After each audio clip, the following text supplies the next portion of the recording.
So when I got the call on my radio that it was an emergency inside the gym, I take off running. I'm in the hallway and the cop is like, yeah, come this way. I'm like, if there's a cop, what is going on inside of this gym?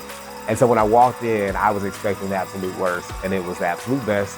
And so I was trying to temper my emotions. I was very thrown off, and I didn't recognize that I even won until I looked up at the screen and said, congratulations, Mr. West. And then I was like, oh. And then my parents were here. I don't get a chance to see them very often during the school year. And so I was crying like a baby. And it was one of the greatest experiences that I can imagine to happen in this career. I've worked with a lot of great school leaders, and I feel like I always have respect for the ways that they have to balance their attention and their focus. Justin does a really good job of prioritizing. He does a good job of stepping in when he's needed. He does a good job of letting other people step in when that's not his role or when there's someone else who can take on that work, so that he can do the bigger intellectual prep that he needs to help our school get to where it needs to be. I think that's a lot of the reasons that we've grown so much in the last few years that he's been on our campus.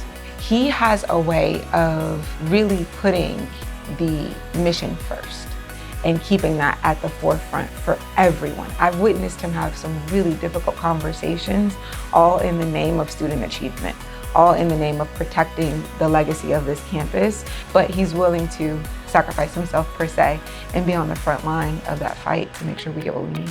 He goes to bat for anyone that he is in their corner for, and he'll make sure that everyone feels worthy and valued no matter what the situation is. I think he deserves this award because he's a hardworking man. He puts all his hours and time and effort into this school, which he very much loves. And he wants all of us to strive for the world. He always wants us to do our best. I think Mr. West is deserving of this award because he was able to make Yes Prep Northwest go from a C to a B. I think this also impacts us as students to know that we can do better in school, and that also gives us confidence in ourselves to know that we can work harder each day. It's leaders like you, Mr. West, that keep me anchored in this field. And so I definitely appreciate all of the work that you've done and the ways that you've showed up to support me in the various ways I've had to show up. So thank you.